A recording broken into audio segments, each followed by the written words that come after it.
Yeah? May the grace of God be with you always in your heart. May you know the truth inside you from the start. May you find the strength to know you are a part of something beautiful. May the grace of God be with you always in your heart. May you know the truth inside you from the start. May you find the strength to know you are a part of something beautiful. A part of something beautiful. My mind goes, you are entirely beautiful. Other than what I'm thinking and believing, I can see me that way as well. What self-inquiry gives me, those of you new to the work, that's what we do here, self-inquiry.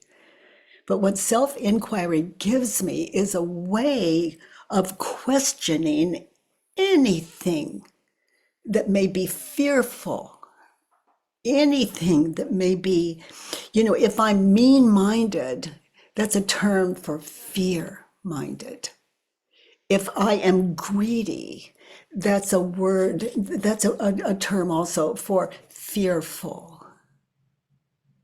Anything that goes against my heart that I'm thinking and believing could use a little work. And so that's what I do with my life. And that's what I'm doing here, inviting everyone to hop on in and see,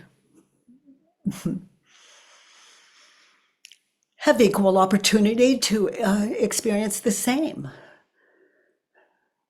Everyone has a right to understand how to question the thoughts that cause all the suffering in their world.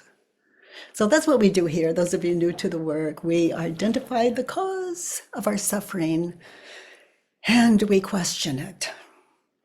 And there are some questions around the work itself, etc. Paul. Hi, Paul. Hi, Katie. How are you? Oh, honey, Good I'm as morning. well as I can possibly be. And why is that not an egotistical thing to say?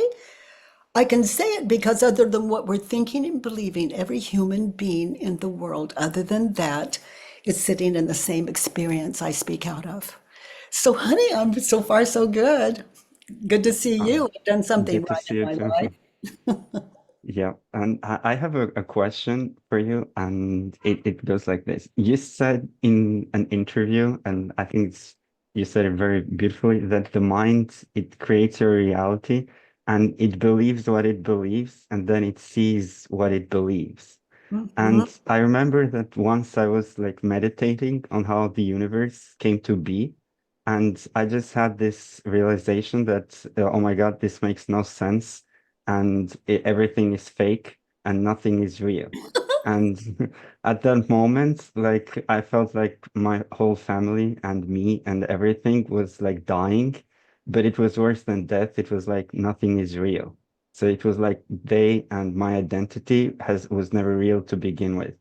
And I was really scared, and I prayed that I never felt that way again. Yes. And sometimes, I felt like existence is meaningless and nothing is real. And how come, you became free from your experience, but I became like scared, Yeah. and I like prayed for my old thoughts to come back. Yeah. Honey, the difference is I had self-inquiry alive in me. This is a practice. And Mhm. you saw something out there that really frightened you, and Yeah. you brought it back with you. What did you see? What did you L- experience out there? like There I felt like, yeah, like is nothing what? was real. There, yeah. So there's nothing. Yeah. There's nothing. There's nothing. Isn't that it? Or nothing's real. Isn't it the same thing? There is nothing. Okay, so be there in that experience, Yeah. meditating, and you see that, you experience that. So position yourself in that same situation. Nothing is real. Is it true? Can you really know that it's true? Nothing is real.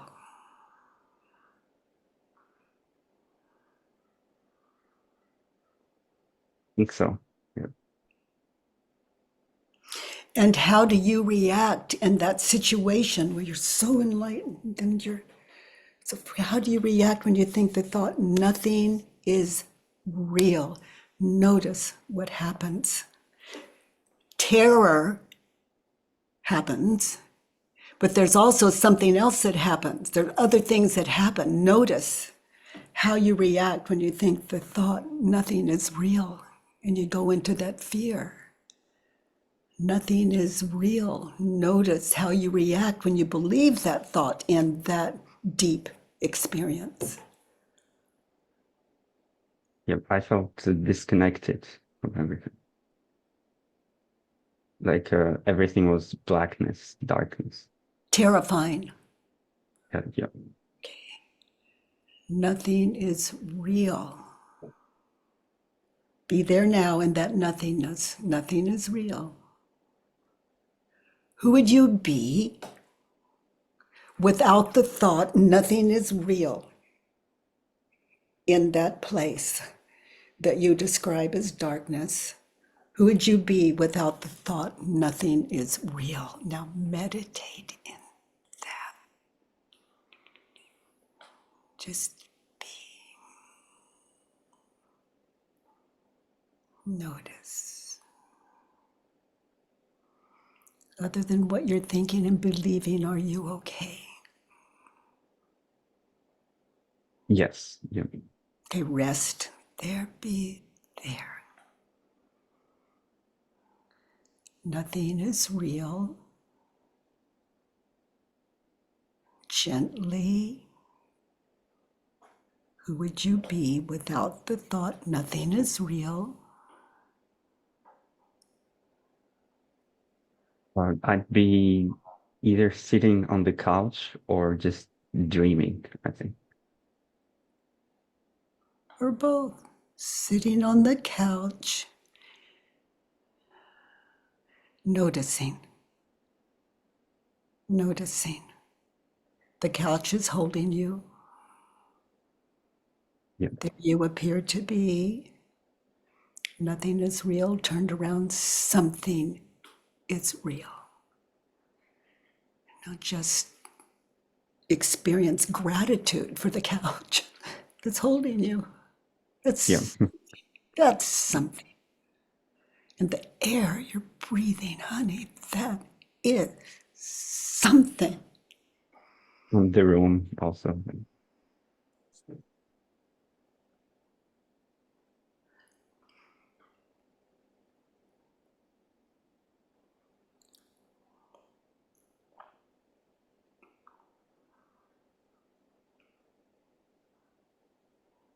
And those images of past, future, notice it's guidance when you're home in this world on the couch. Notice those images of the past where you experience the terror of believing nothing's real in that darkness. Yeah, I felt like everything was disappearing and just being destroyed. Like the past, everything just fake. Like, Notice.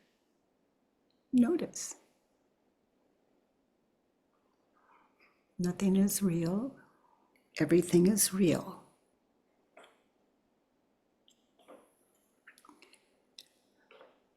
Proof? Here in Earth School, feel your hands. yeah, that's what I did. I remember I was starting to count my fingers. I get that.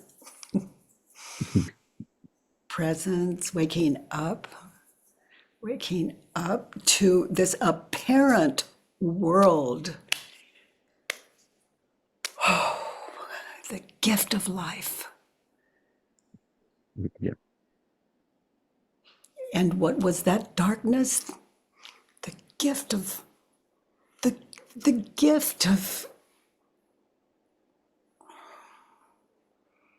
same, the gift of same, here, there. What we're thinking and believing is what brings us into this world and takes us out of this world, apparently. Same. I was in that darkness, and I had the thought,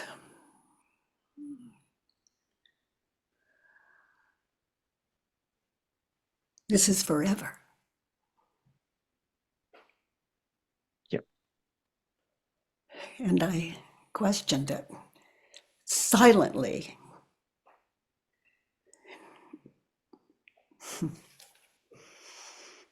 And ended up here with you, gratefully.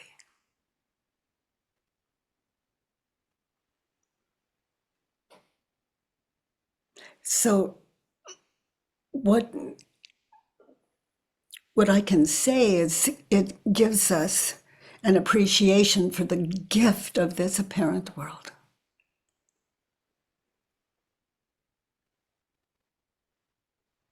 The gift of this.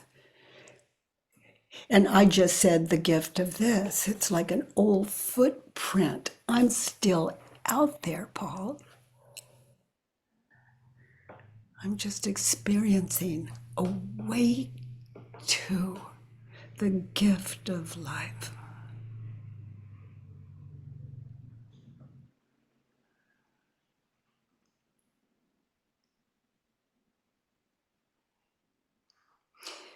The only terrible thing that happened out there was a thought. Yeah. Same here in Earth School.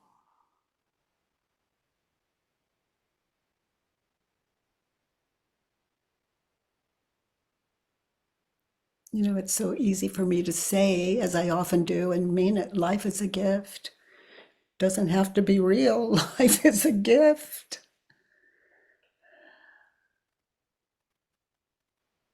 I believed me in. And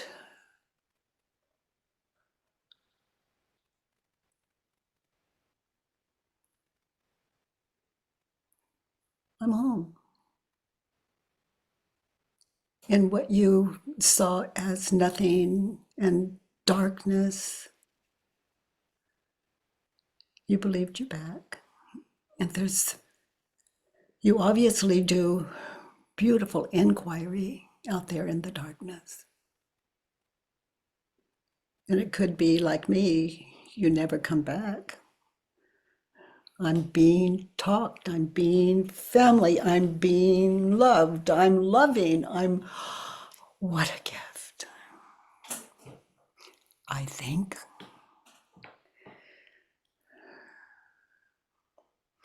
And I think is pure arrogance, but I don't know another way of saying I'm not the doer, even with words.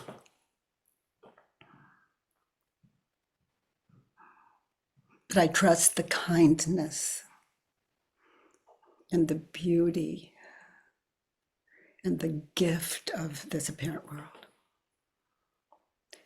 And this I that have opportunity to wake up all the pieces of myself that I see as my husband, my children, and you, and the world, and the politicians, and the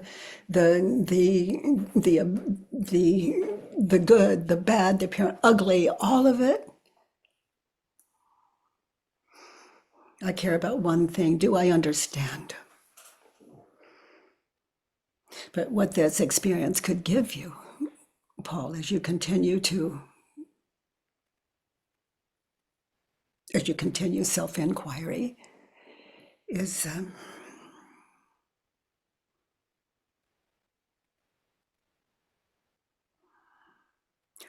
love is all, without opposite.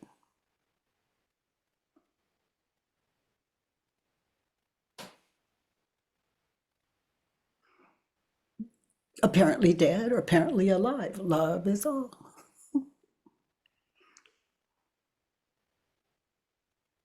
Anything less than that is fearful.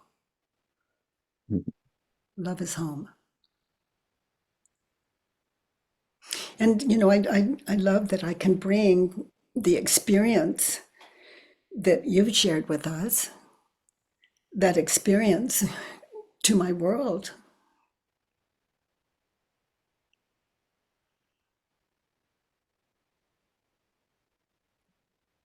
So when people are fearful, you understand.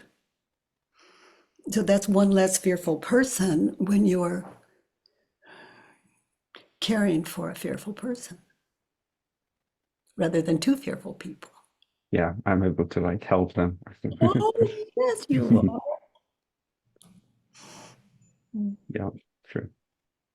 Mm. Awesome. Thank you so much, Kate.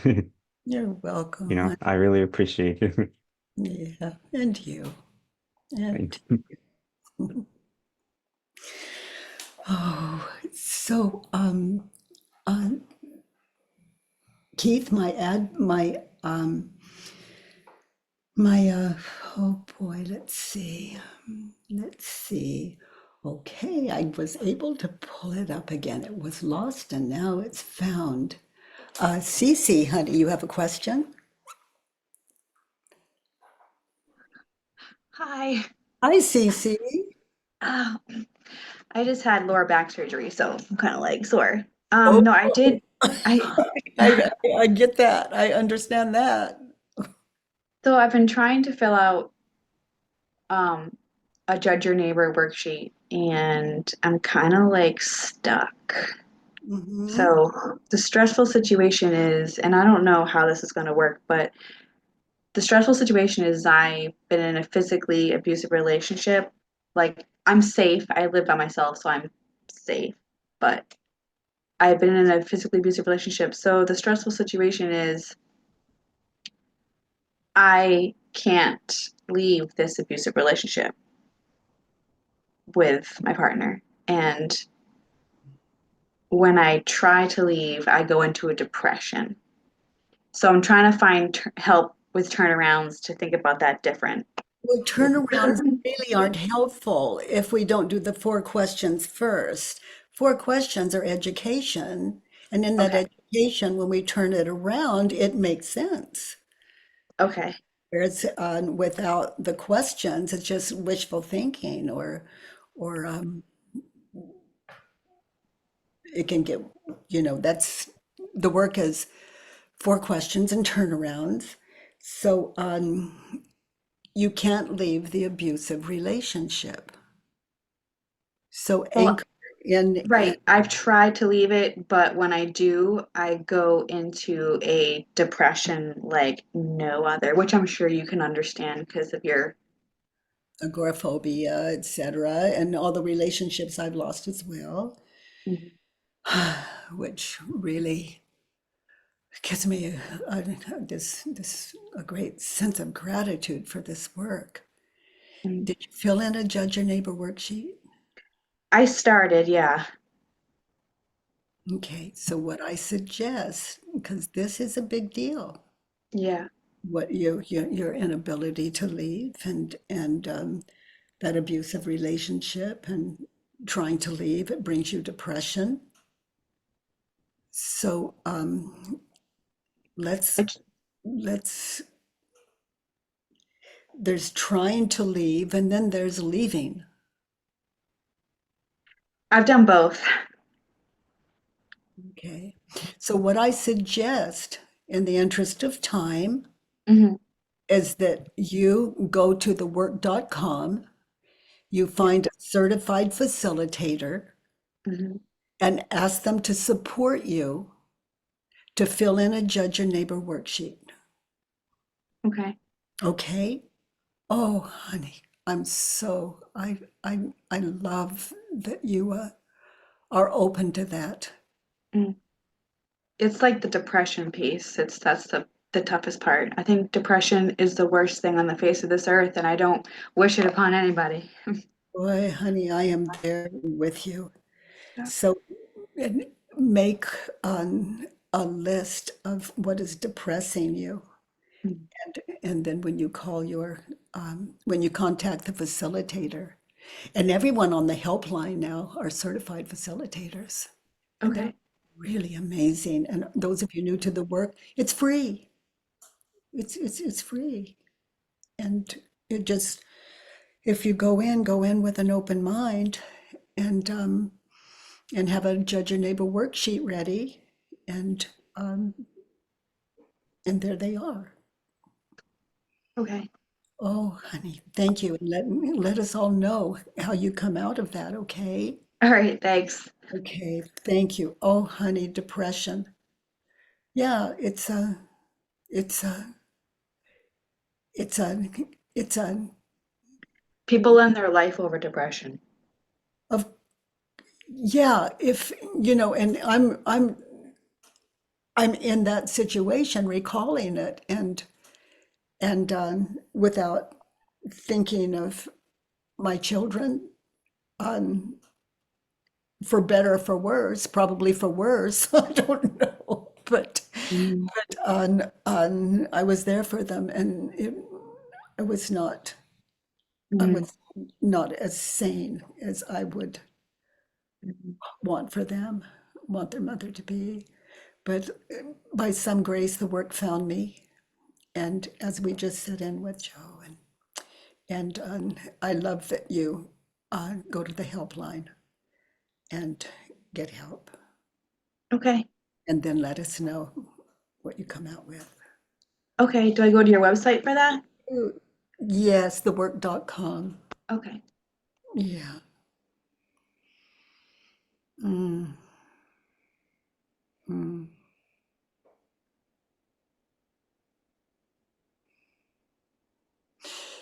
I'm just going to say it. It's like being buried alive Mm.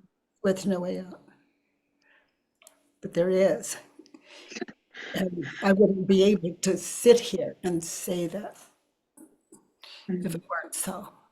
I am here by grace. And that grace that I found is within you in these 4 questions and turnarounds. In response to that worksheet, go ride that bicycle. Go ride that bicycle with a certified facilitator. Okay. Thework.com. All right. Thank you. Other places you can find the work, but some of them have just read Loving What Is, and they don't really have the experience. But if you want real deal, those certified facilitators at thework.com. Okay. Okay, precious. Thank you.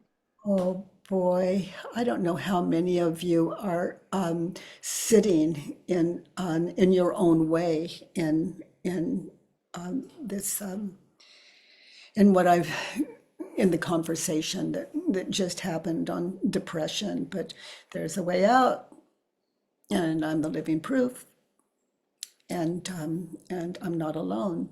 People are doing this work and shifting life around them. I can say for me, with every breath, because it's a free breath. And a free breath means the breath is at ease. It's like, oh, what's good? Oh, what if? It's like it's the absence of all of that. That's what I mean by free breath. And just the energy on my physical took, it just that and depression. Just, oh my.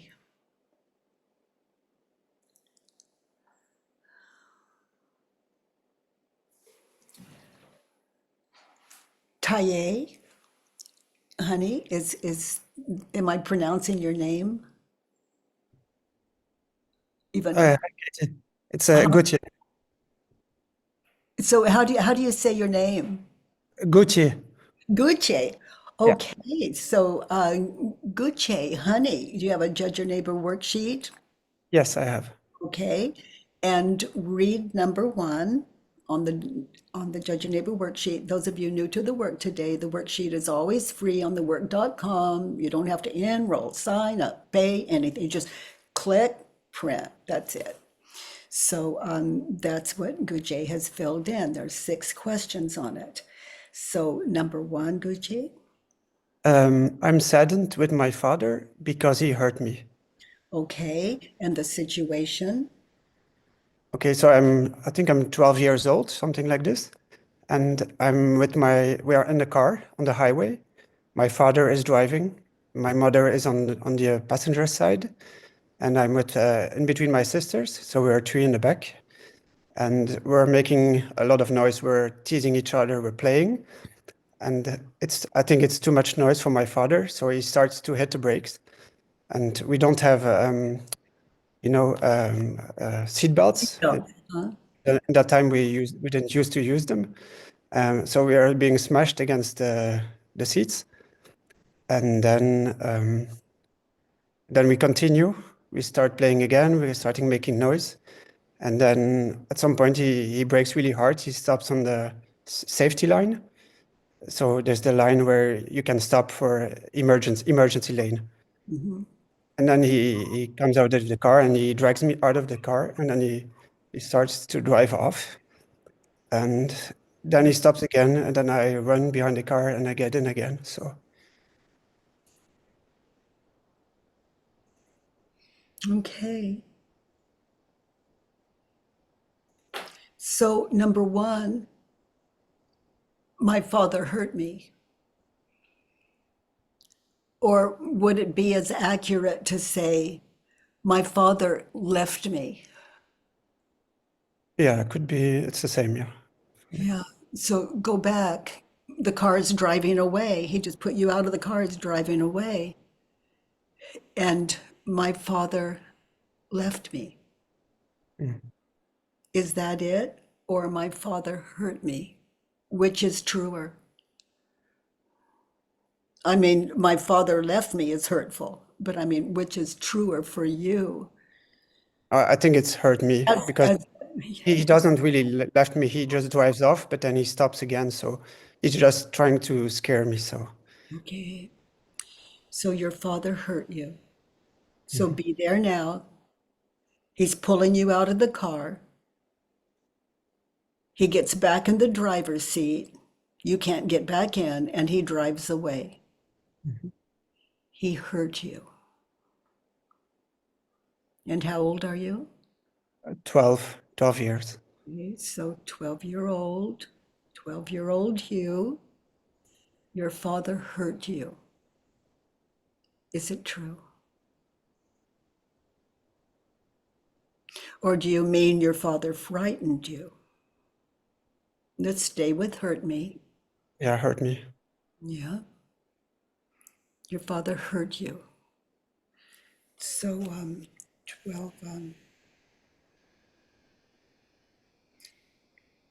12-year-old beautiful young man on the highway. You see your family driving away without you. He hurt you, is it true? Your father hurt you. Yes. And notice how you react. Notice what happens in your mind's eye, and you're emotional when you think the thought, my father hurt me. I feel I'm shocked. I didn't expect him to go that far. So I'm really shocked, and I'm scared. I see him driving off, and I start imagining him leaving me here. Yeah, he driving off and going back home. Okay. I feel scared. Now notice the images in your head. He's going away. He's not coming back. He's going home. He's leaving you there. What images happen in your head in that situation? Do you imagine someone's going to pick you up and hurt you? Do you imagine that you'll get hungry or thirsty? Do you imagine what are the images in your head when you think the thought? I'll never see my family again. B12, be there now.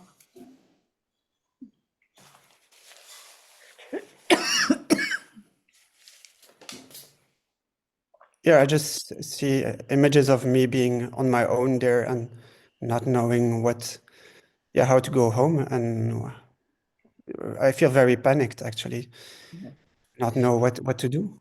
Okay, so here's what I want you to notice. Keep your eyes closed. Those images in your head and your thoughts about those images in your head of the future. You just described them to us. Now, those images in your head, and you're believing your thoughts. What is the cause of your suffering? Who would you be without those thoughts and images in your head? Who are you, little 12-year-old on the highway?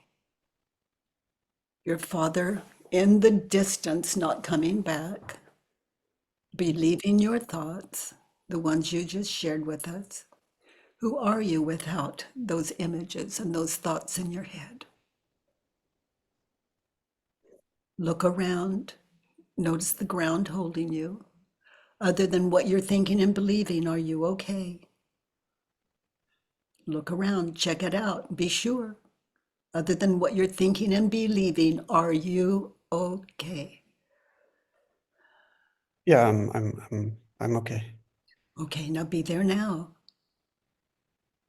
Look around. You're okay, and there's no father to be angry at you. That's all in your head. There's no past where he told you to stop and you just kept going. Just notice, are there trees? Notice the sky. Are cars going past you? Just notice.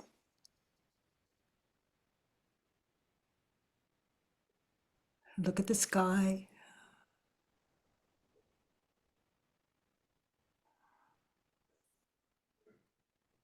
Yeah, without the thought, I'm still in myself. I'm not completely stuck in my thinking and panicking, and I'm much more calm. Also, you're meeting the world beyond what your ego is past futuring you with, that are the cause of your emotional, the cause of your fear. You're okay. My father hurt me, turned around, I Hurt myself. Yeah. So how might that be so? Ego is offering up all those images in your head. You see them, you really think those images are you, those past, future. You're sitting in the ego's movie. Not right or wrong, it's just a movie. It's not true.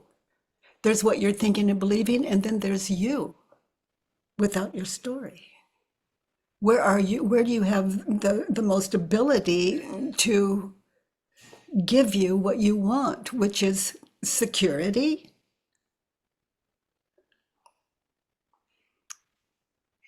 just to be you, wherever you are in life. In that situation, other than what you're thinking and believing, I'm hearing from you, you're okay. But you don't have a long time to be okay before your father comes back and collects you. Yeah, actually, I'm running. I'm actually running behind, and then I'm going to the car. So they stopped further. Okay, so there was the car moving away from you where you have these thoughts. And then there's the car that stopped. Mhm. and you run because you don't want him to leave again. Notice the images in your head that show him leaving again. Or the ego offers up what he's going to say and do when you get in the car.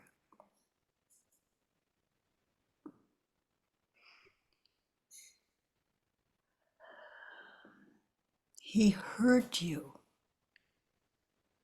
Is it true?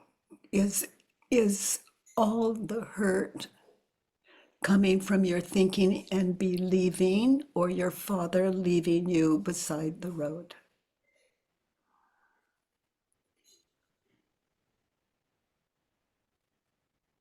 Yeah, I can see that it's my panicking, what I'm expecting, I'm bracing for the worst, so I'm panicking, and I see that is really the cause of my suffering. Because in the end, he just drops me, he just takes me out of the car, and then he continues, but he doesn't hit me, or so it's not. He didn't leave me there, so I could go back. So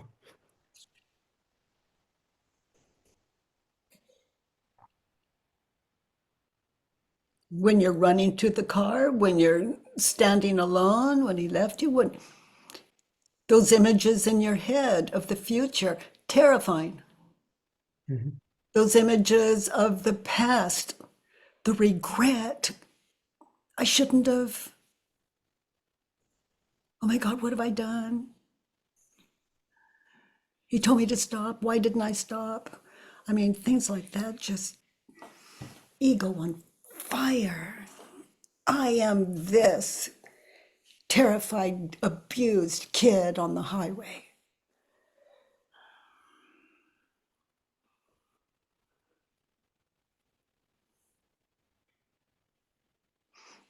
Those weren't your thoughts. It's just like my way of expressing by any words the terror that goes on, that the ego offers up.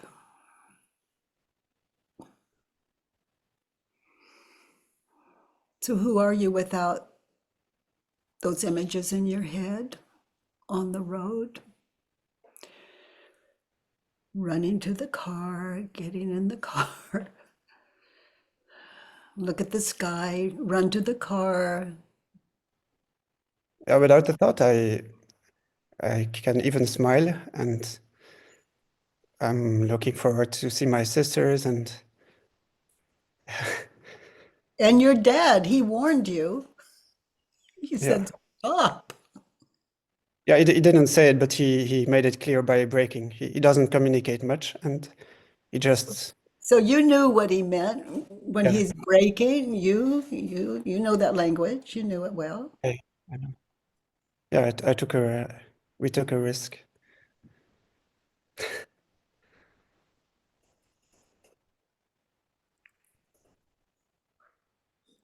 Yeah. Yeah, the ego says, oh, I can get away with it this time. Yeah. And I know with my sisters, especially with my older sister, we like to go on the limit, play with the limit, go a bit over, and then because we didn't like my father very much because he was quite a aggressive type. Oh, so the two of you just love to push him around. Yeah. Yeah, yeah. So this time it didn't work out. Yeah, so not a big surprise that he would just drop you out on the side of the highway for a while. No, it's true. Yeah, you pushed him to it. Now um, notice those tendencies, those same tendencies that run your life. You mean in the Notice, past? Right now? notice how familiar, just pushing people, taking those risks.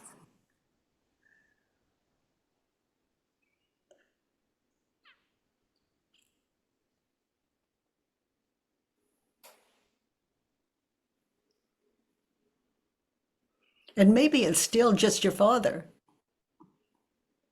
That you and your sister get together at family reunions and you still push your father and laugh. No, we don't do that anymore because, yeah, we are still scared. I'm still scared of my father, actually, because there were many stories that happened in the past. So it can be quite harsh still today. So Yeah, my mind is taking that to a really, to a physical play, and I understand that. Yeah. but what you said about looking at how this happened maybe in my life, I can see maybe sometimes at work or something when somebody is asking me too much work or asking something and I don't want to do it, then I can see that I maybe react in a way that I maybe play a bit with the person. Like, it's hard to explain, but Yeah, but it's what's important here is that you see that tendency still playing out in your life. In even if it's just a small little thing that can be just as powerful in its manipulation as being more obvious with it.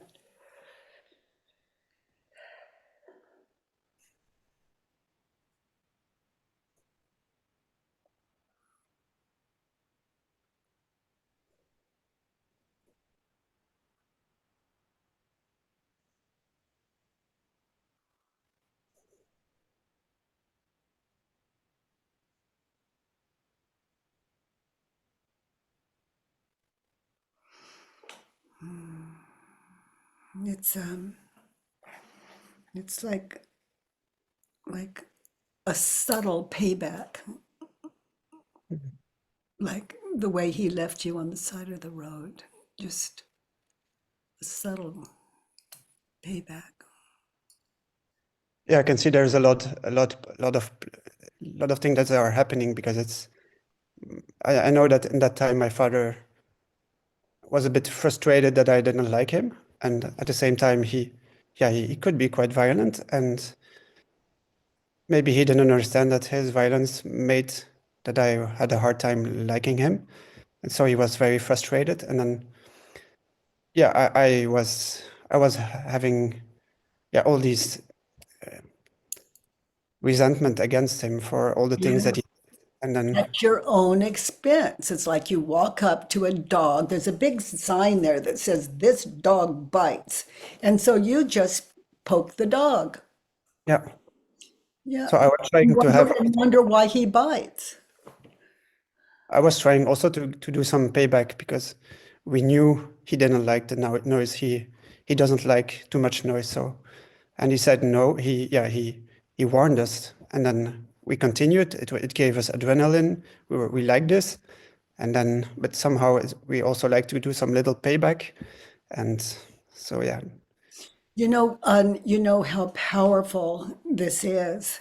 You owe him big time It doesn't matter how mean he is. You owe him big time apology, not something you have to do, but apologize to a man that just that you just pushed and pushed and pushed and pushed and blamed him, blamed him, blamed him. It's like you walk into a yard, big sign, "This dog barks," and you just keep going through the gate and the dog keeps biting and you're just such a victim. Big sign says, "This dog bites. Do not enter." So you just spent your that portion of your life and still are in some way of just pushing this guy's buttons that somehow raised you and gave to you and sacrificed for you, tried.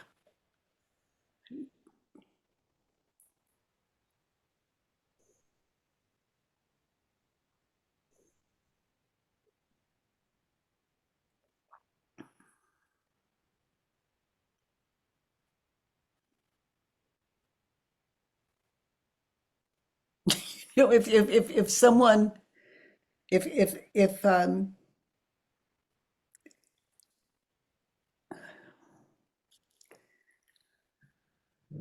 someone treats me the way that your pattern was with your father, if someone treats me that way and I've done nothing to earn it, I've done something to earn it. When I look back at my life, maybe not in this situation, but I've earned it. And I understand that the power of the ego, how it would even lead us to believe that in a past and future, that is the power of mind. We see an image in our head of maybe breakfast this morning, and the only proof is it's an image just like that little 12-year-old you on the side of the road. That image pops up and invokes fear.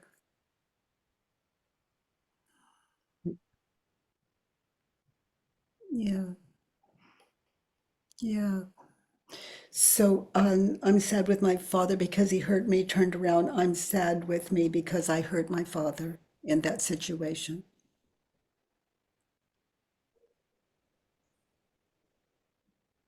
Yeah, like I said, I hurt him because he didn't like the noise. It hurts him. And I have this issue now also that when there's too much noise, also outside, like motorbikes or stuff, then it really hurts.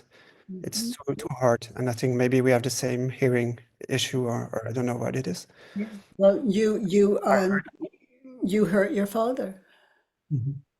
I mean, he described that to you. This is not something, and that 12-year-old mind of yours, you were having a good time with your sister, and when it's someone else's expense intentionally, then notice the tendencies of that, how it continues in your life in maybe very subtle ways, and then go back, make amends, and thank your father for all the beautiful things that he gifted to your life, even though you took advantage of, even though at times you pushed him, and apologize for that. It's just, I say these things and I'm not saying to do it. It's just, I'm just giving you the magic of how I live my life and clean it so clean that it allows me to live in the moment. And there's nothing in the moment so far that I'm unable to deal with. Because there's the world as it is, and then there's the world as we imagine it to be. And to know the difference is the saving grace, because there's no downside other than what we're thinking and believing, other than ego, other than what we're thinking and believing. There's no downside to life. It's that's what's meant by life as a gift. And oh boy, have I tested it. And oh boy, I love sitting with you just to open up these miracles beyond what the ego is dictating.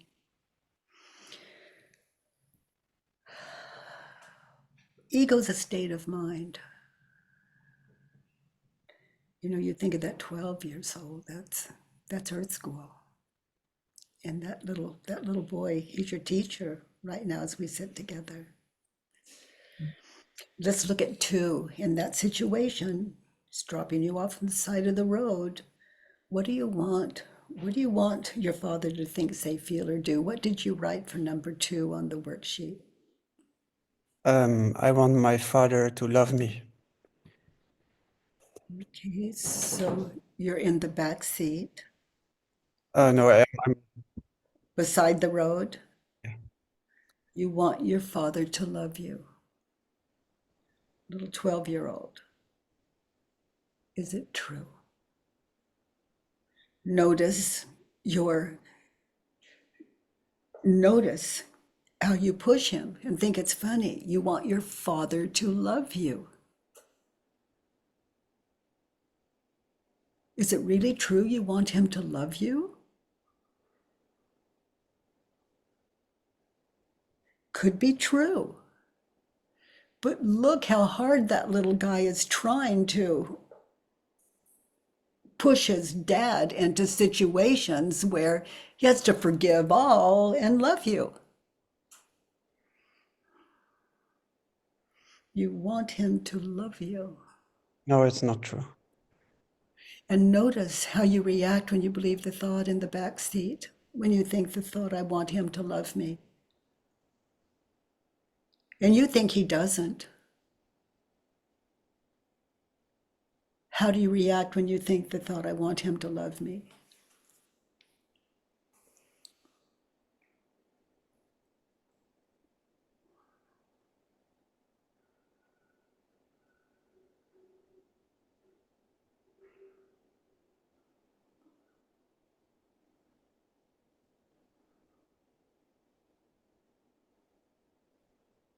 Yeah, I can see I'm angry at him.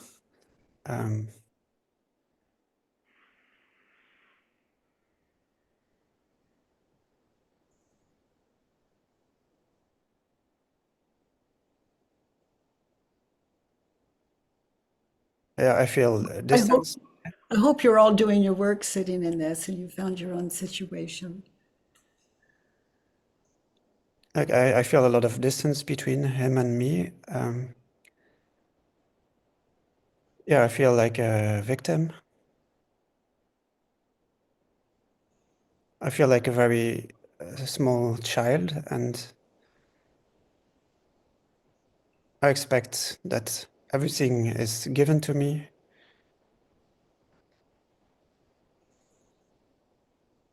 I feel a bit like a spoiled child, that he should love me, my mother should love me, my sisters should love me. Everything should be going well. And So in the car, look at you and your sister and what's going on. It's the extreme opposite of what you want your mother and father, the way you want them to see you. You're pushing them as far as you can to prove that they don't. Just pushing them like, there's the proof he doesn't really care about me. And I can see also it's like I add this into my file, I have this personal file about my father, all the things that he did, and then now I can add this proof in my file. So one more proof. Mm-hmm.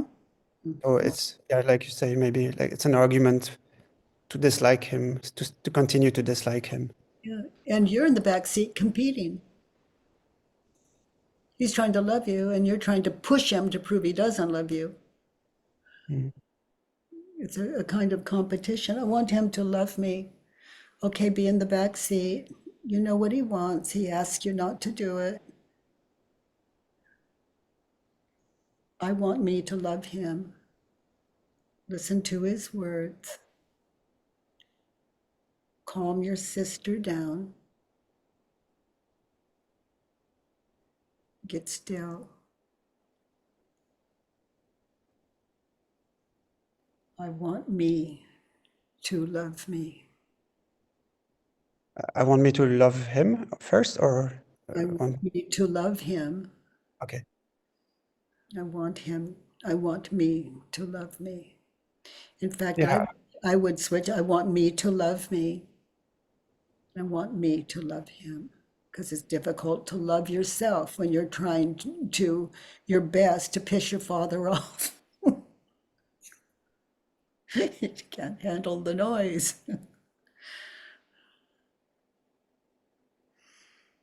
Well, I want me to love him in the way that I want to respect him, and I know, yeah, that I'm doing some payback also. So that's not really love, and that's not really what I deep down and what I want.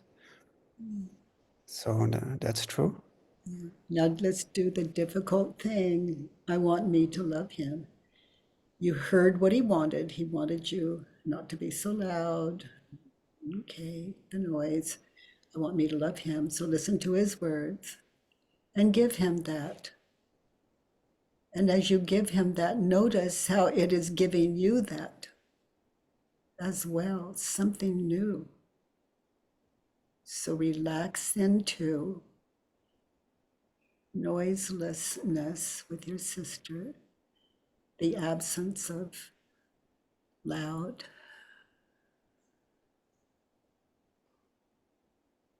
the absence of trying to anger your father so in some way you can prove to yourself you're unloved.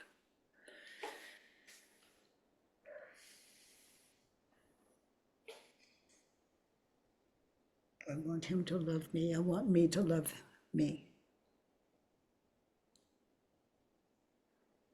Yeah, then I would say I want to love me is then more when I'm on the highway, and I want me to love me and yeah, stay with myself and not let myself yeah, how do you say it? Fear.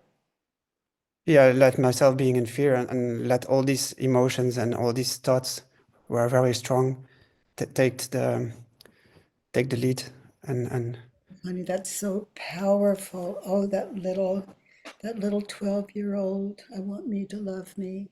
Look at the sky. Feel the ground under your feet. Smell the air. Look at the trees or the traffic passing by. I want me to love me. I can also see that that if I'm not in the fear, I can see that even if my father would leave, there would always be someone who very quickly would stop and come to help and ask what's wrong or why are you there. So, but that's something I cannot see because I'm so in my panic. So Yeah. But I want my father to love me.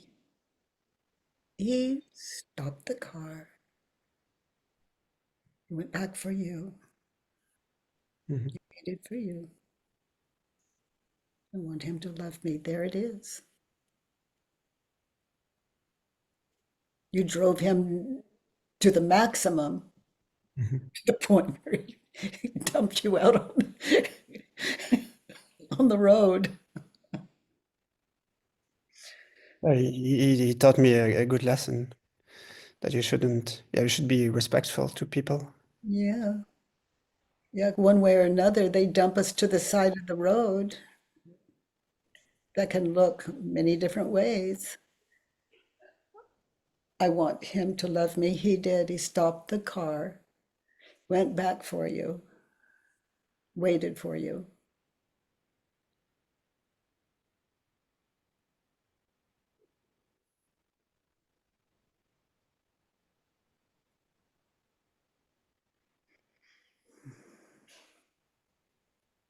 Feeds you, shelters you. Mm. Knowing you, he'll even take you on trips with him. It's a big deal.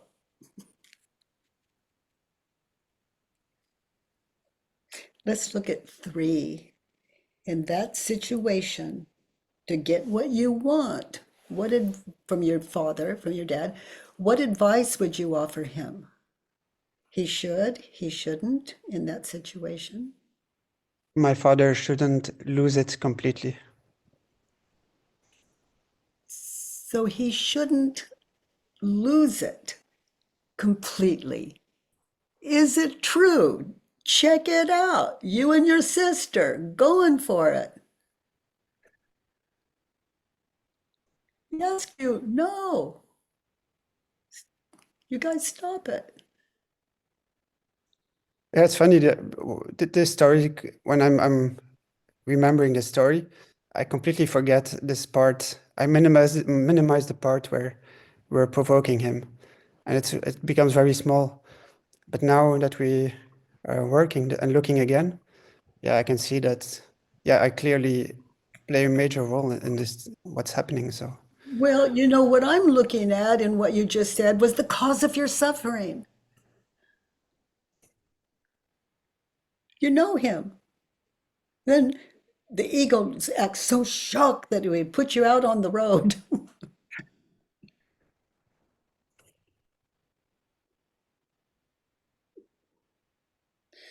You have a lot to share with your dad. Oh my God.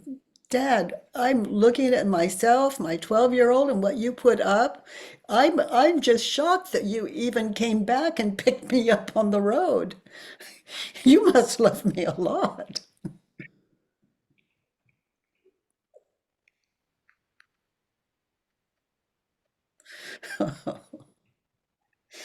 He shouldn't lose it completely. Is that true? You know your father, you know your dad in that no, situation. He shouldn't lose it completely. Is it true?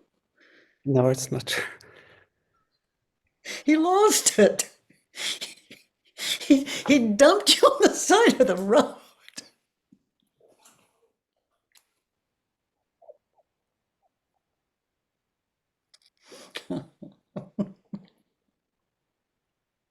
And also, he should do. Yeah, are we at the turnarounds? No, not yet. No, we're still. So No, sorry. who would you be on the side of the road without the thought he shouldn't lose it completely? If you were that self-aware that you're looking to yourself, you push him to it. Who are you without the thought he shouldn't lose it completely?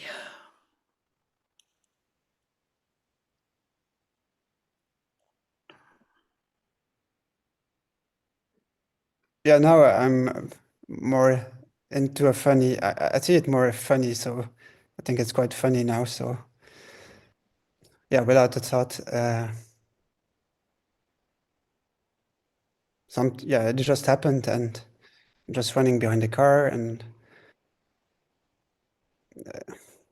a bit So like when you go to a amusement park and you go into something very scary, and then you do it, and then that's how it feels without the thought. So yeah, yeah, yeah. Need a little run. You're out of the car, fresh air. Yeah, your dad's there. You're safe. mhm. Yeah.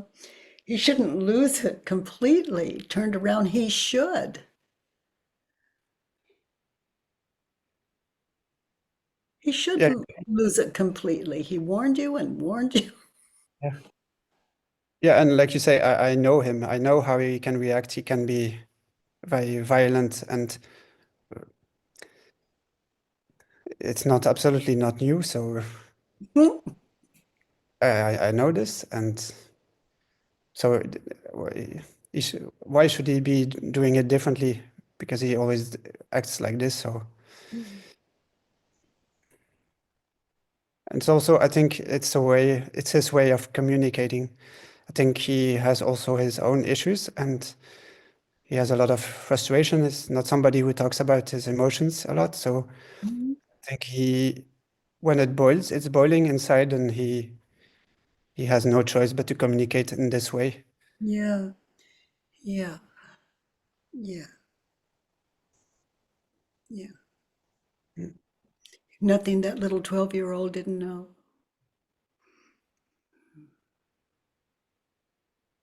Maybe you didn't know all of it as well as you do now, but you knew he didn't want the noise and he was serious. Mhm. He shouldn't lose it completely. He should lose it completely. Now get really still. He's driving the car. You and your sister are doing the thing. He should lose it completely. So, example,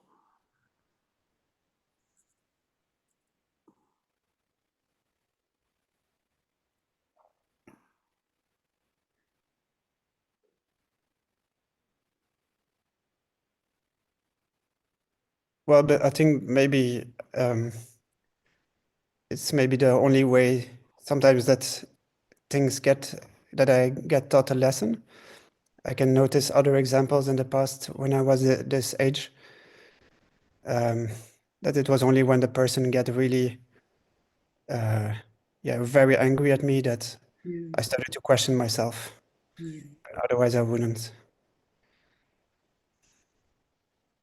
But wouldn't have survived as well as you have.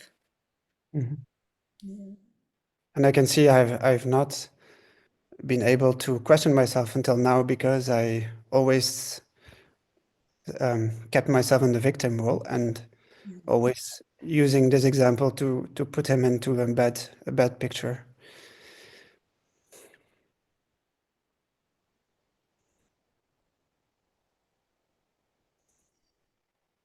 Yeah, he should lose it completely.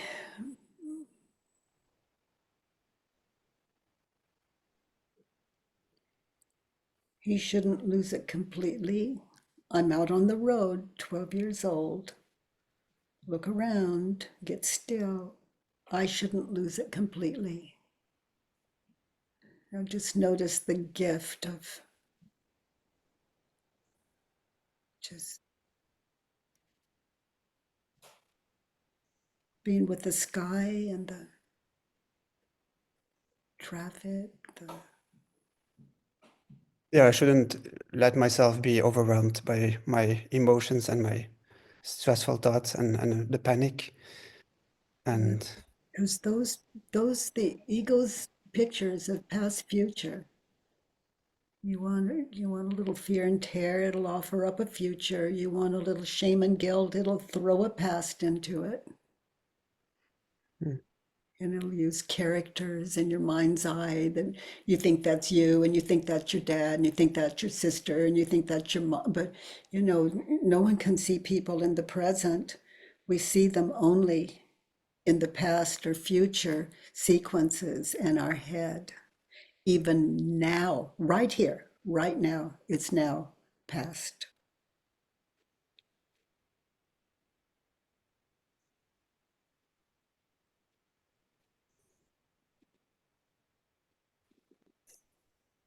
And what is there to give us the idea of life and time? Exactly what we're looking at. The images of past and future, the ego's world comes alive with words believed, words with meaning believed onto those images. Think, feel, act, have.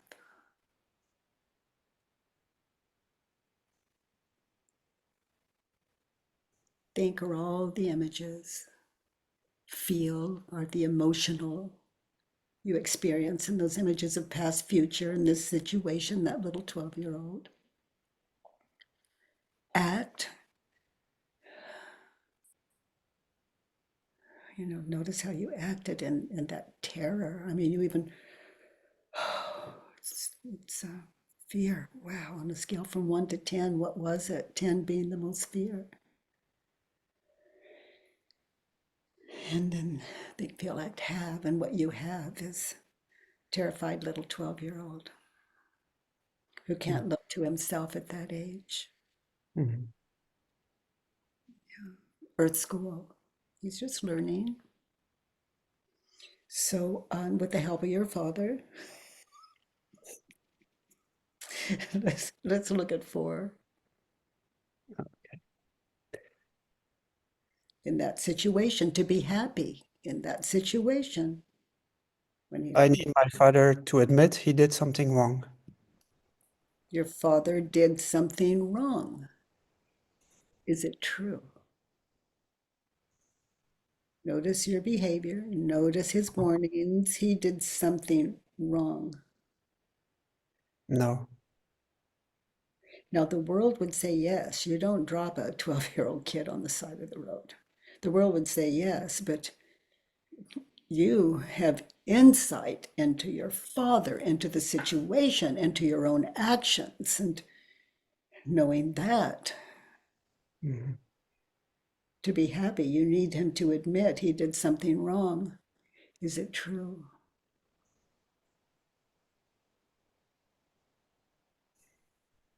No. Let's turn it around. For me to be happy, I need to admit to him that I did something wrong in the back seat of the car after his warnings. And what is that smile on your face? Is that I need to admit to him that I did something wrong in the back seat after all his warnings and apologize for the resentment that that I've held on him all those years. Like he's guilty, I'm innocent. No, I was warned. And also I didn't respect his need for the absence of noise. Mhm. Well, I cannot see that in that situation. I cannot see that it's true because I was 12 years old and I don't feel like I had the tools to say I'm sorry. See, that's absolutely so, but you're no longer 12 years old. Is he still alive? He is. Yeah. Today right now I can see it's true. So And you can let him know that as well. if he remembers this. That's just fascinating. What kind of dad doesn't hold that against his son? That's a pretty cool dad. That's a pretty forgiving dad.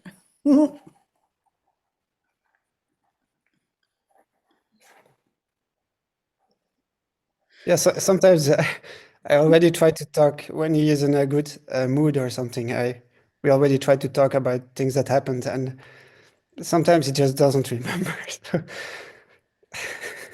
Yeah, he's trying to survive raising children.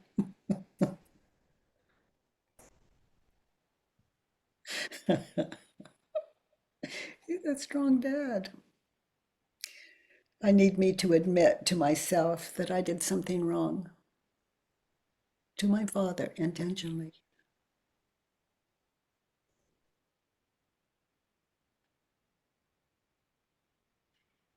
You see how you're educating that little 12-year-old? He knew at the time. See how you're educating that 12-year-old to take a look at what that little 12-year-old was denying? Yeah, true. Yeah. Never too late to wake up the 12-year-old. Mm.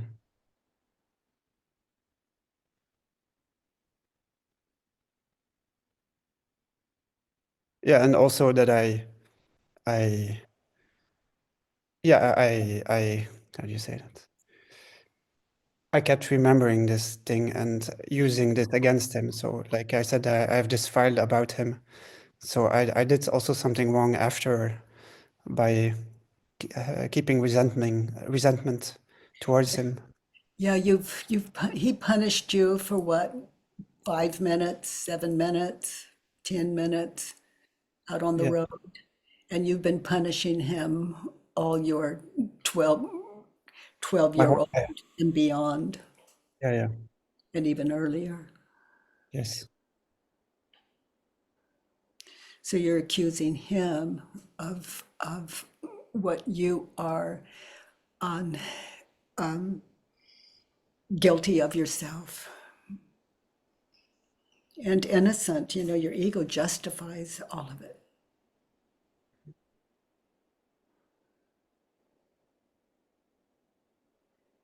What I love about self-inquiry, it wakes us up. And the ego has no job eventually. It has nothing to protect us from because we're awake to ourselves. And by nature, we do no harm.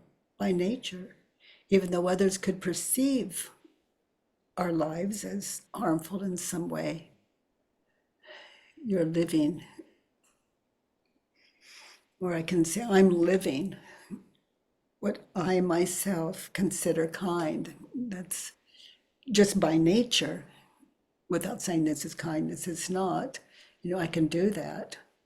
But just by nature, that the work has gotten out all of the garbage, as far as I know. And it just leaves me like this 12-year-old little boy that you were, awake. We're seeing what that little guy saw also, that the ego has just, even though you saw it, it makes sure you can't see it. It's just dad, dad, dad. Mm-hmm.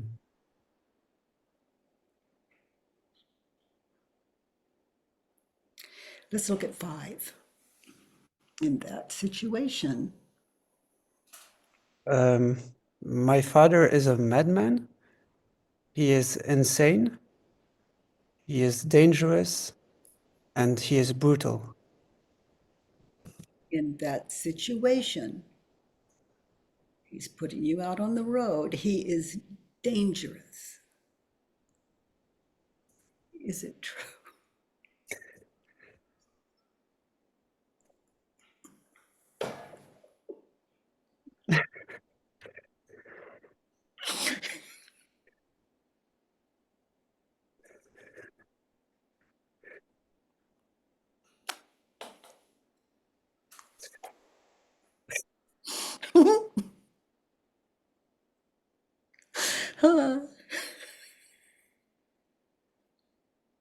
Oh my God. He's not dangerous. First of all, because he's waiting, and he's not really leaving me, and he's trying to teach me a lesson. So, and yeah, that's the way to teach me a lesson at that age. I can see now. And I mean, he had no other recourse other than to just, to what? Hit you or something. yeah, there was not so many options to make me stop, actually. Yeah. He tried everything before he put you out on the road. Mm. It's not And I as though think, he didn't give you fair warning that there and were I think, consequences. and I think that even my mother said, "Come on, guys." She would always say that because this is not a unusual situation. That's happened other times also in the car.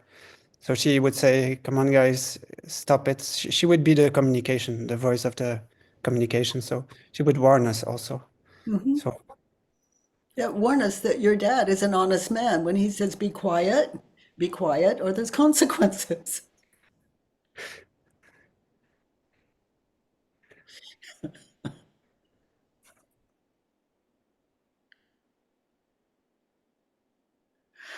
Oh, honey, he's a madman. He's insane. Turned around in that situation, my little 12-year-old head was.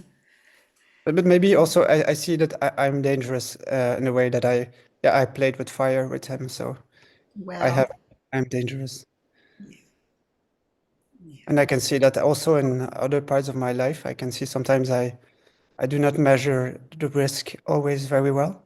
Yeah. So I don't do it on purpose, but I often after I see, oh my God, I took a big risk. Yeah. Yeah, and also when you're pushing someone, expect anything. Mhm. Like you knew there'd be repercussions from your dad, but you didn't know he'd put you out on the road maybe. Oh, I didn't. Yes. We don't know what they're going to be.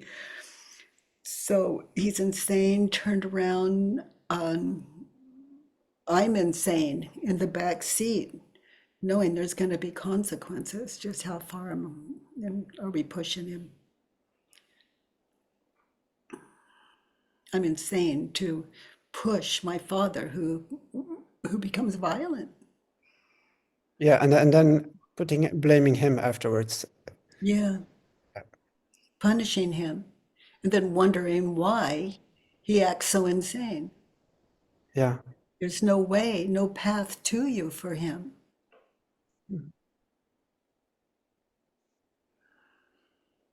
I'm insane because I'm not ready to take any responsibility or any consequences. That's a bit insane. Yeah, not willing to take responsibility for you, which are the cause, and your dad's the effect. Yeah. That situation. Mm-hmm. Yeah. And I'm insane also to replay this story many times in my life and using it to be the victim and to put the blame on him. So yeah, that's also very insane. Yeah. Because it happened only I don't know how long it was, but not so long.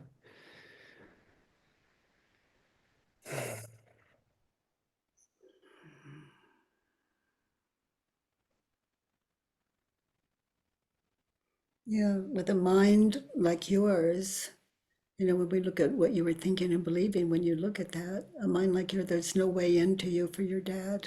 There just isn't. There was no way into my dad? Way. There's no way. There's no way to get through to you available to your dad. There's just no way to get in. Mm-hmm.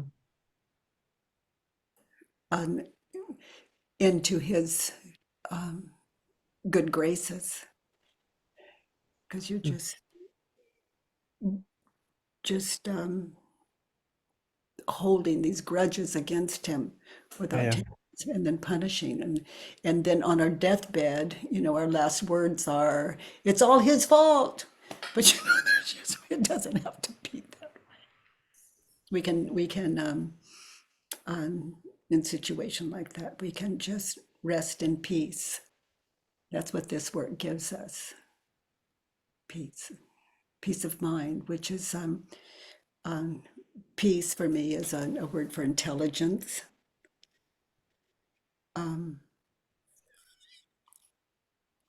Understanding. And as we sit in this work, a kind of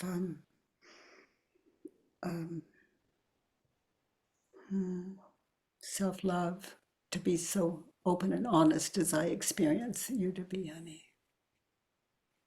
Yeah, it takes a lot of courage to take responsibility for. It's like someone could beat me for 1,000 years and be cruel to me for 1,000 years, and I do one little thing. That's self-inflicted. Other people can afford it. I can't. Why is it that I can't? I know the difference between suffering and peace, and the way to it. And I love you're a teacher today, one of our teachers that show us all, no matter what, we can find our way out. No matter how old we are or young we are, we can find our way out. He's a madman. Is it true?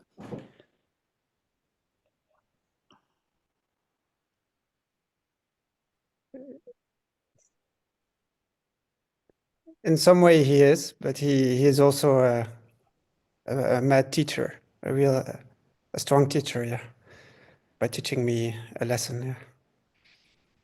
So in that situation, he is a madman. Turn it around. In that situation, he is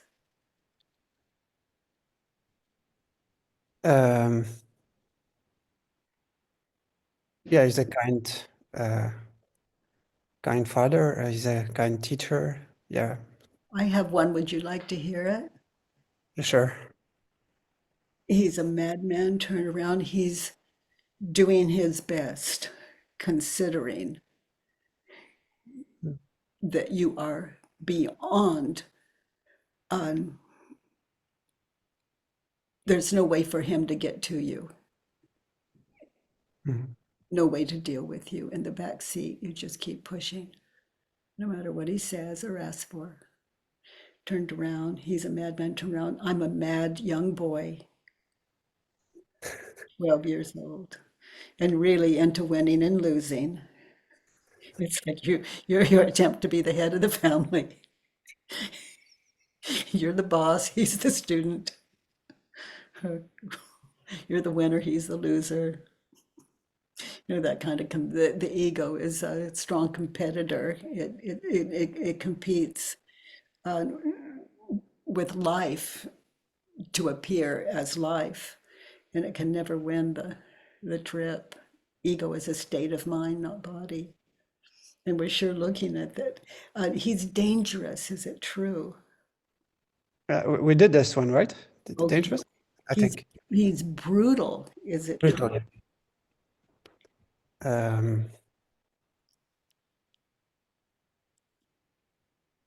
Yeah, in some way he's brutal, but like again, it's a bit the same. He's So teaching me. be specific in that situation. He's brutal. Where was he brutal? Well, his reaction was a bit. Yeah, it's not something you would. Did he warn you? Yeah, he did, but still, it's brutal. Well, let's just look at it. I'm sure you're right. And let's look again. He's brutal. He told you. He's brutal. Yeah, okay. Turned around in that situation, I am brutal with him, definitely. So be there, witness it. You're brutal. He's asking in every way he can for something you already knew about him. Yeah, it's true. He's brutal, turned around. I'm brutal. Boy, I just grabbed my sister and we're going for everything he said he doesn't want. Noise. And it's also true that, yeah, for in other situations when we're also in the car and with my sister, sometimes we're also playing these games and sometimes it doesn't go well and we're really fighting. So it's really brutal. We're really hurting each other, pulling each other's hair. So it gets, we were very brutal. Yeah. We had really serious fights. I love your mind goes to that, just notice that. Mm-hmm. Yeah. What your father's dealing with and your mother. Yeah, And somehow we're going for it. Yeah, brutal. Mm-hmm.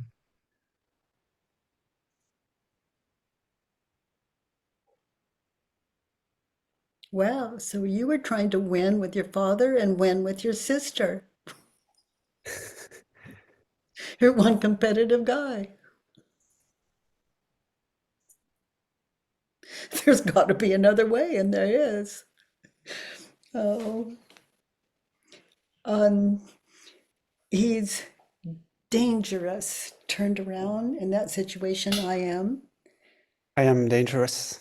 Yeah, you're putting your welfare at risk with that father. Mm-hmm. He didn't put you in that situation. He like raised a red flag and you went beyond it. And you know him at 12. He's brutal, turned around in that situation. I am. I am brutal. I'm dangerous. Dangerous and brutal. So he's a madman. Let's turn it around again. He's a sane man. It doesn't mean he is. Just try it on. All of you new to the work, we're just trying these on. This is an exercise in stillness from start to finish, even though we're talking through it. We're coming out of those images we call remembering, those images of past, future, and seeing now what we saw then that we were blind to then because the ego was at work. Yeah, he is sane because he knows that what he's doing will make it stop. So it's sane.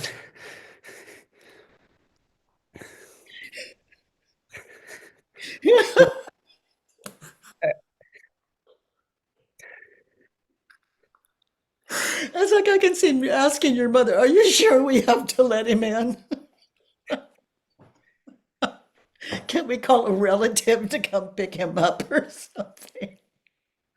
Oh, honey, I'm exaggerating. I just can't help it sometimes.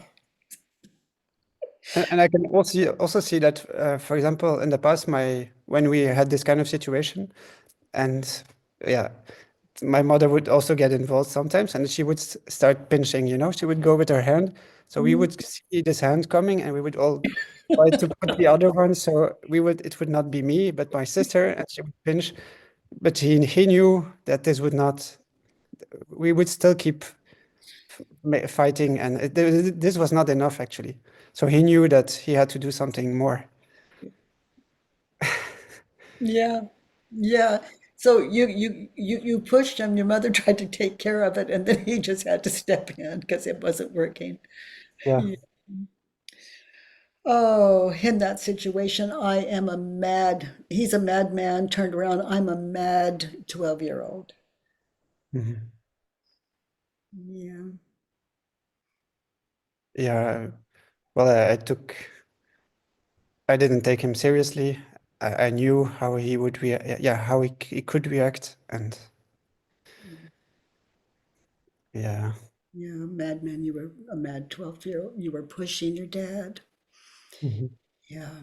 The ego loves it. Then when its judgments against your dad are so valid, Mhm. it's been going on, like your lifetime with him. Mhm. So he's insane. He is sane. So in that situation, he is sane. Try it on.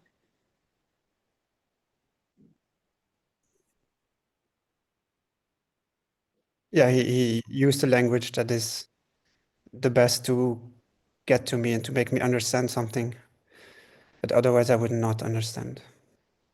Wow. See, that's something you can thank him for. Dad, your communication is really clear. And the way you see me, there's so many times I can see that you saw me when I couldn't even see me. You pointed it out and I rebelled.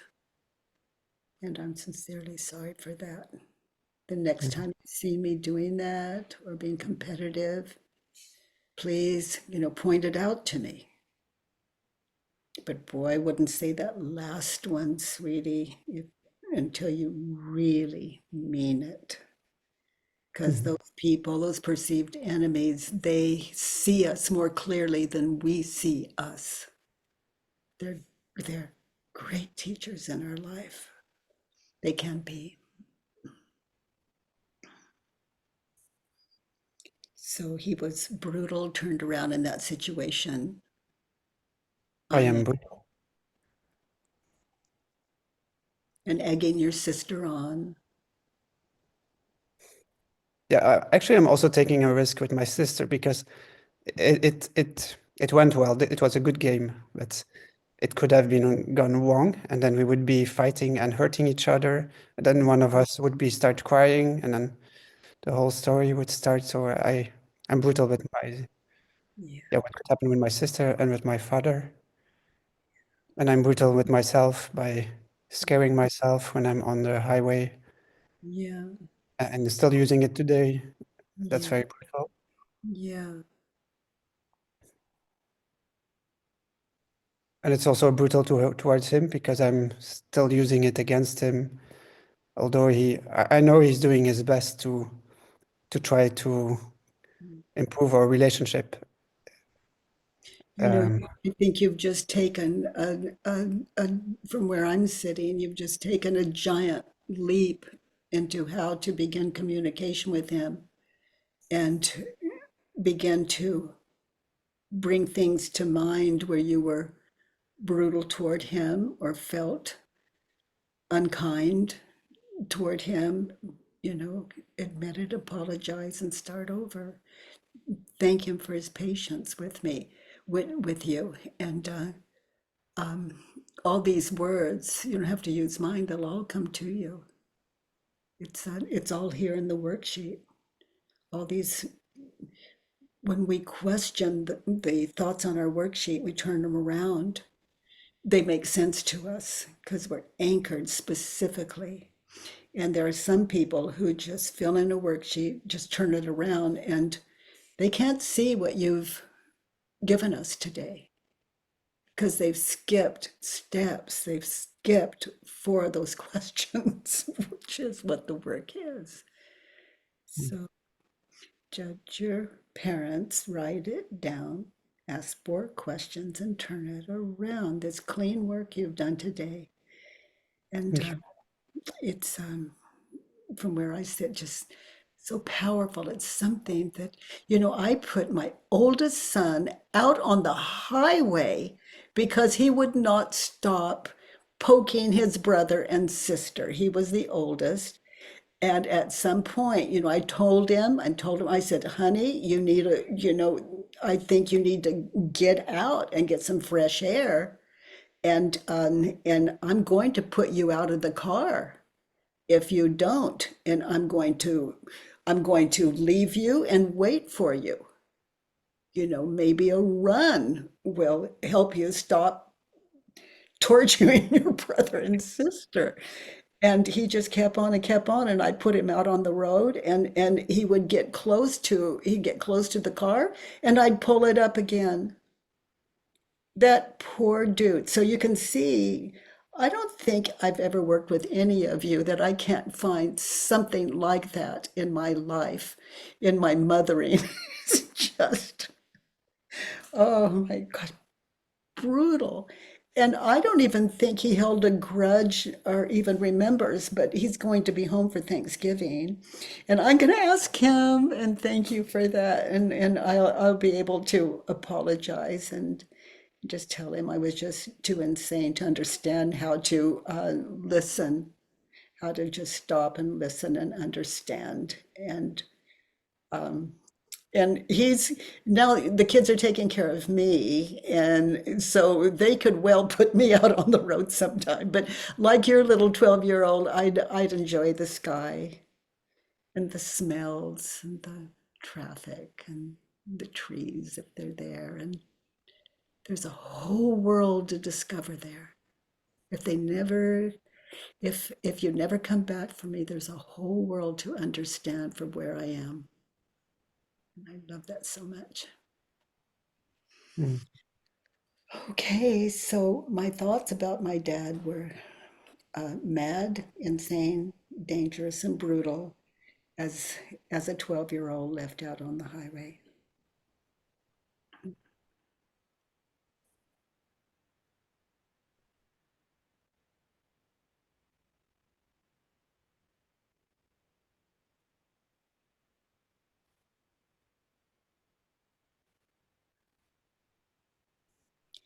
And my thoughts about myself are mad, insane, dangerous, and brutal.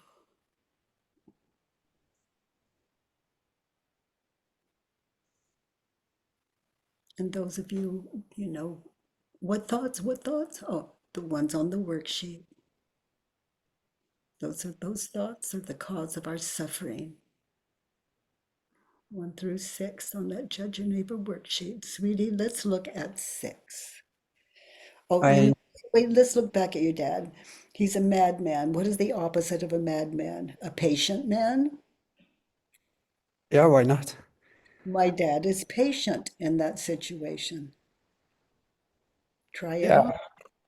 Yeah, I think we've been making a lot of noise since some time, so it's not that we're just doing 10 seconds. No, I think it had been going on for some time. So he was patient to some time, and then it became too much, and then he started breaking, and then we continued, and then he did what he did. My dad was insane when he put me on the side of the road. Turned around, my dad was sane. Just try it on. Those of you new to the work, it doesn't mean it's true. We just try it on. These turnarounds, we try them on. My dad is sane in that situation.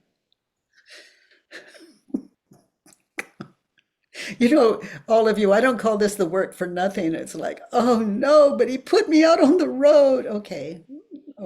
Yes, he did. My dad is sane. Meditate in that situation.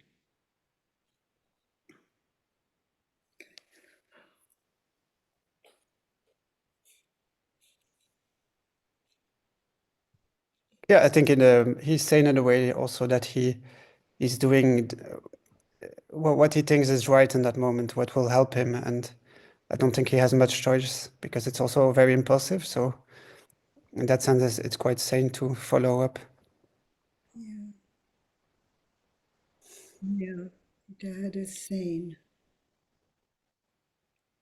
You know, you've said on occasion he's been violent, and he wasn't violent. He was saner than that. He found another way, knowing that he'd pick you up and it'd just give you a good run. Yeah, and a good lesson. Yeah. Yeah. My dad is insane. My dad is sane.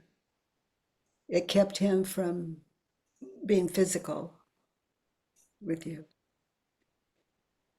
He found a way to stop him from making matters worse by being physical or any more verbally abusive. Yeah, it's true. He didn't say much. He just pulled me out of the car, and he didn't hit me. He didn't. Yeah, his method was more like being very silent in what he's doing. Okay, there are a lot of stories I still have to work on, I guess, but yeah, his way was often like, yeah, either being very angry and being very a lot of angry words, but also sometimes just not saying anything. And Yeah, yeah.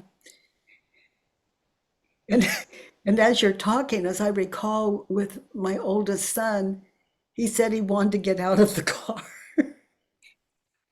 So I forgot that was a piece of it. And I said, okay, if that's what you want, like your dad. Okay, if that's oh gosh, you got something to share with your dad, and I certainly have something to share with my son. Oh boy, good old Thanksgiving. Okay, so he's brutal. Is it true? Turned around, he's he's kind. He's not brutal. Mhm. Okay, he's taking you out of the car, helping you out of the car. He's driving away. He's brutal, turned around. He's fair. What's the opposite of brutal for you in that situation?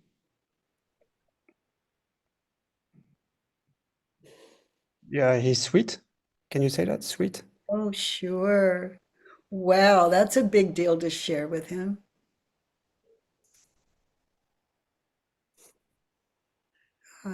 Dad, you weren't loud or violent or anything. You just put me out on the road, gave me a little walk, picked me up, and I've discovered a lot through that. Mhm. Really grateful. You could have been brutal, angry. Mhm. You you found another way, and it means a lot to me. It taught me a lot. Mhm. Mm. The ego, when you start sharing these things where you're taking self-responsibility in this situation, like with your father, the ego, it'll do things like he'll take advantage of me now. He'll tell everyone. He gets to be right. I mean, the ego will throw these things at just thank it for sharing and just keep alive what you've discovered. And the most intimate way to do that is with the people on our worksheet. The perceived enemy is always a friend in my world. Doesn't always mean I want to be close with them or remain friends with them like that, but but I always care and I'm always connected and grateful. That's the connector. Let's look at 6. I never again want to be brutalized. I'm willing to, I'm willing to be again brutalized. and I look forward to. I look forward to being brutalized again. By my dad, yeah, I'm my dad. yeah, because this worksheet is there's a lot of information here. If your dad is ever brutal, it could be that he's looking back in the past of you at like 12 years old. And we don't know what he may be holding in his head. You know, the ego, we have no idea what's running in his head. But I'm awake to my part. And that is valid for me to share. No one else's, just mine. Mhm. Yeah. And it's not something everyone may want to hear, like your dad. But it could be, from where I sit, it's magical what you have to share with him and apologize for. Just your part. It's like someone could brutalize me 100%. And it's just, if I do that one little thing, that's my pain, not what they thought, said, or did, but what I thought, what I was thinking, saying, or doing. That is the cause of my suffering. And you've certainly beautifully mirrored that for all of us. And But thank you so much. It's really such a gift to do this work with you. oh, thank you, honey. And what a dad you've got. Oh my goodness. What a dad. Okay, so let's see what let's whose hand is raised? What are your takeaways? Vered. Hi, Katie. Hi, Uh, Vered. I, you invited us to do the work alongside Gautier, Mm-hmm. and I did. And it was really interesting. What came up was an accident with my mother. My mother was a concentration camp survivor, Mm-hmm. and she would get this rage explosions. Yes. Yeah, and Trauma. Oh, like the images of that little boy out on the road. Just imagine the images in your mother's head, sweetie. Oh my goodness. That trance, it's hell. We escape yeah, hell, but we take hell with us. The ego's the exactly. carrier, both ways, both places.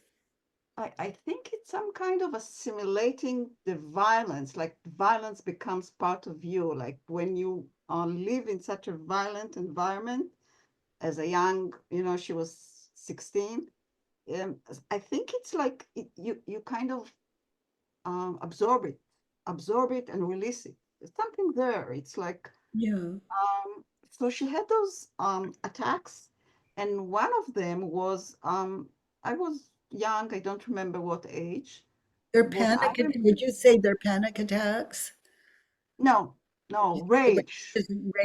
rage, like, rage, Uh, violent rage, and what I remember is her running after me with a chair. She wanted to hit me with the chair, and me running to the bathroom and, closing the door, and her banging with the chair on the door.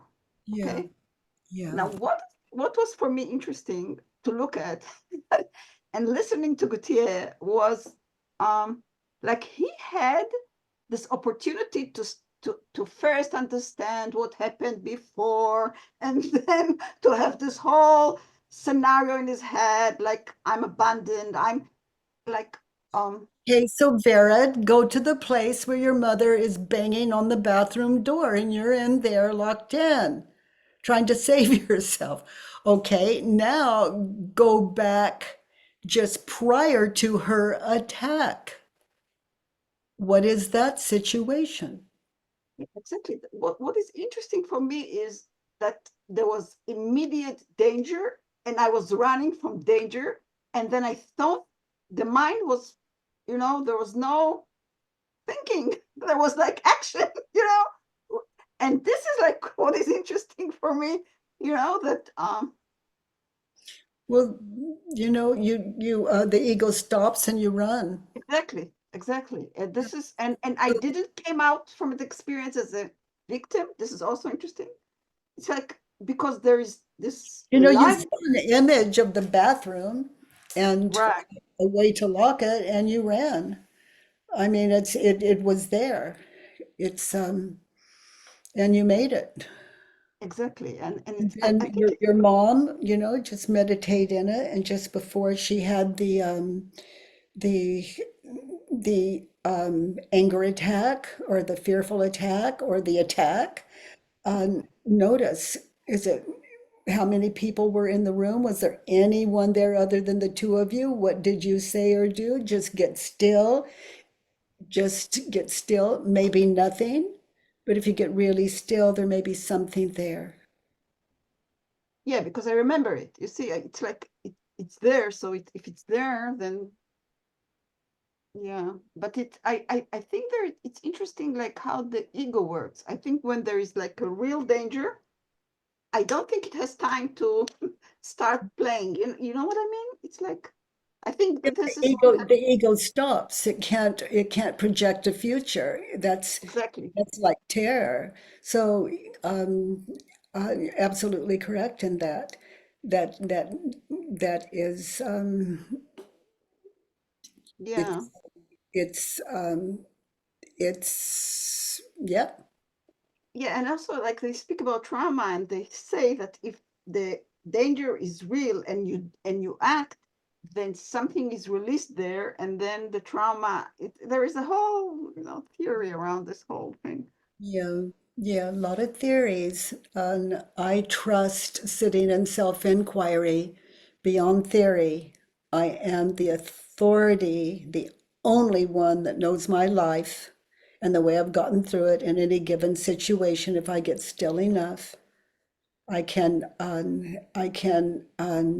identify what I was thinking and believing in that situation and question it, and that trauma releases. And beyond theory, there's no theory there.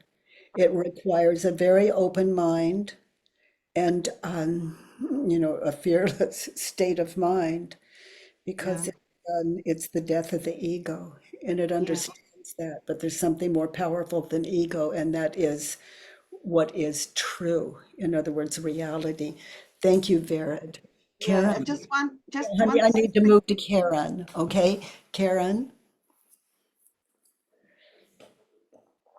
Gosh, I feel bad cutting you off, sweetie, but I'd already said Karen. I'm just, Thank you. Thank you so much. I so appreciate sitting in his work.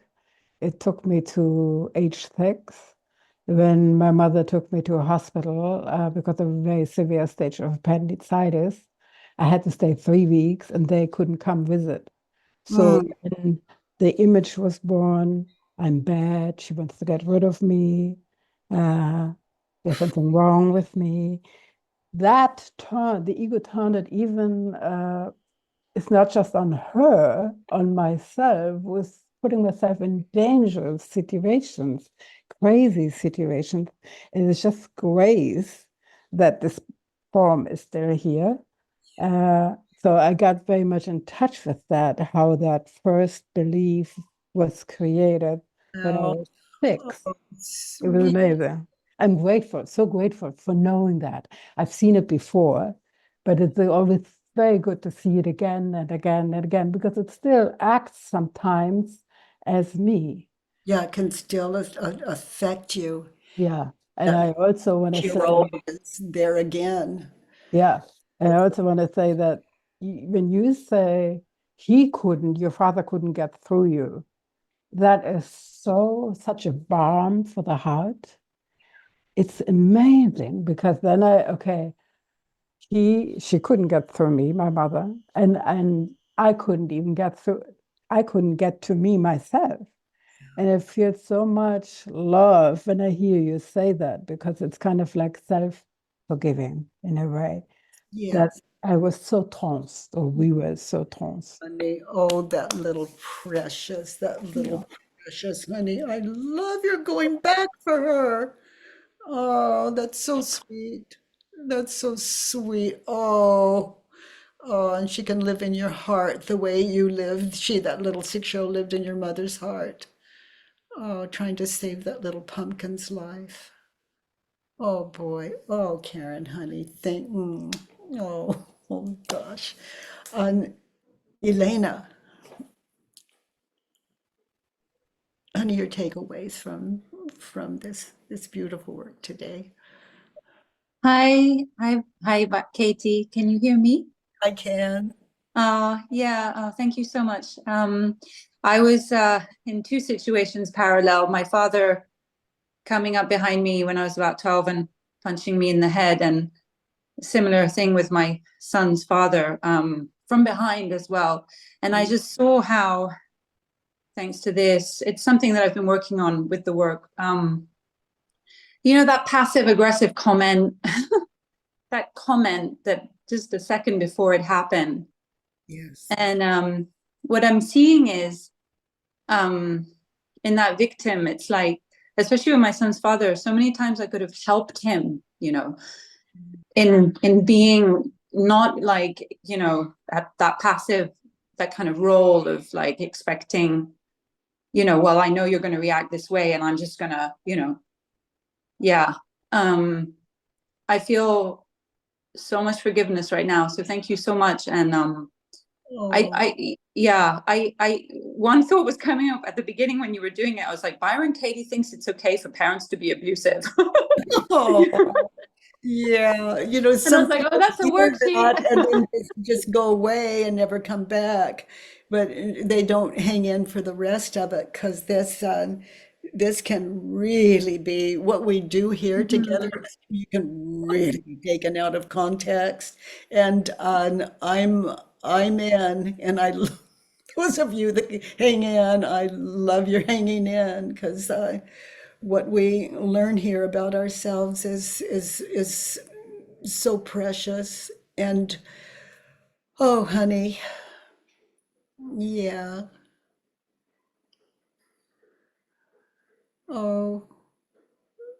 Oh, your sound. Thank you, but I'm gonna have to go because I had to make my son's dinner. And thank you. Oh, just remember, you don't have to, but you are amazing, and you're going to. Mwah. That would be you. Oh my gosh. Oh my goodness. We are good beyond what our egos would allow us to see sometimes. We are only good. That's what the ego competes with, but it can't win. The ego is a state of mind. It offers up language with images in our head, and that's all fake news. But it leaves us as a parent identity. And oh, honey, thank you for being our teacher today, and your courage and your forthcomingness. It's just a pleasure to meet you. And thank you all for your contributions. Thanks to you, we are able to show up here every Monday, Tuesday, and Wednesday. And I love you, community. Mwah. Thank you for